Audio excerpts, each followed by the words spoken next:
Hello and welcome to our recap of Zack Snyder's Justice League. This is the Justice League we should have got back in 2017. I know sadly things happened with Zack and his daughter, and it is it is a shame. But I just wish Joss Whedon would have actually done better. He could have talked to Zack. I know Zack and his family were grieving at the time, and my heart goes out to you, Zack.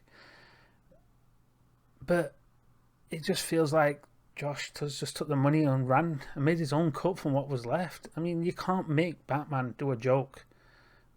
He can do it. You can pull it off. Like it's done here.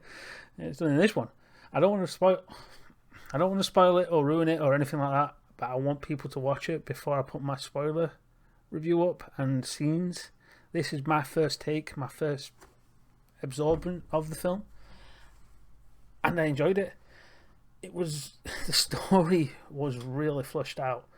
It starts off right where you would want it to start off. It started off right after Batman vs Superman, and it even ties in. It does a exploration, and then that ending, that cliffhanger ending. Oh, please, Warner or HBO, if anyone's even watching this, who's got the powers, please let Zack do it and do a Snyderverse.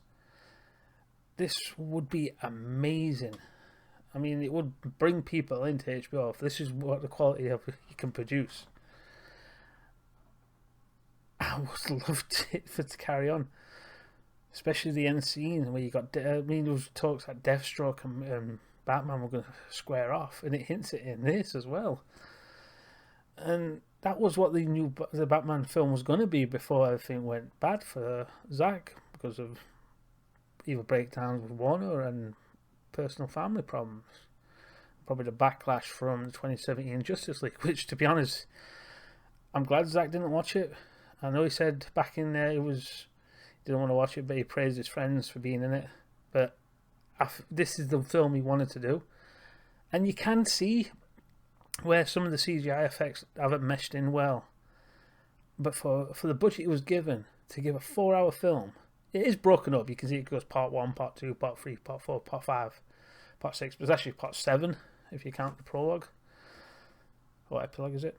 Epilogue. I think that's what the class is. Not prologue. Prologue's before. But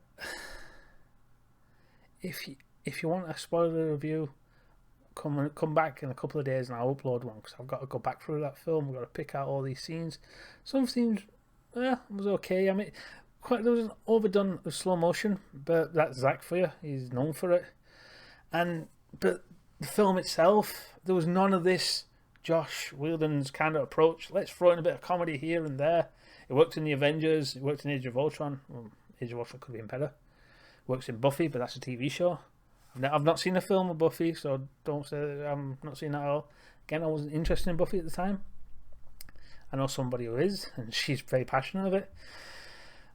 And I just think he just took the money and just did his cut without asking for help. He just saw what was already done. Thought, let's do a little reshoot here and there and just bung it away.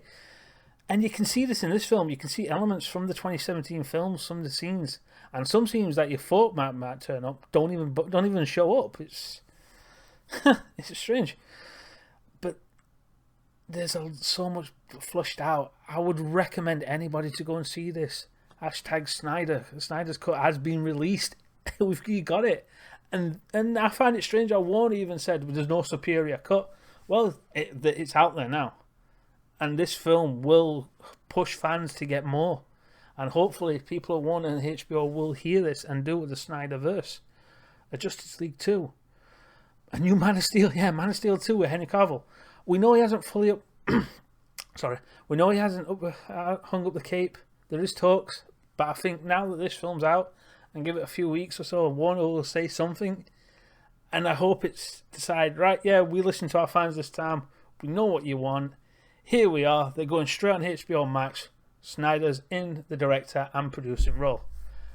And I remember when he was first announced as the director and producer, there was a little tweet or a little campaign going around, in Snyder we trust. Snyder, I trust you. You've brung your A game on this one. and I applaud you. And I would recommend anybody to go and watch it. It's 4 hours, whatever country you're in, track it down. I know in America it's HBO Max, in the UK it's Sky and Now TV. I'm not sure about Europe and other nations, but if you can, watch it.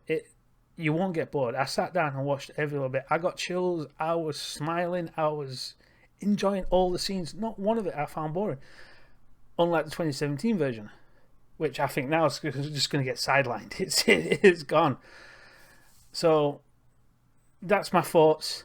I wanted people to go and watch it. Go and support Zack Snyder. Go and support HBO.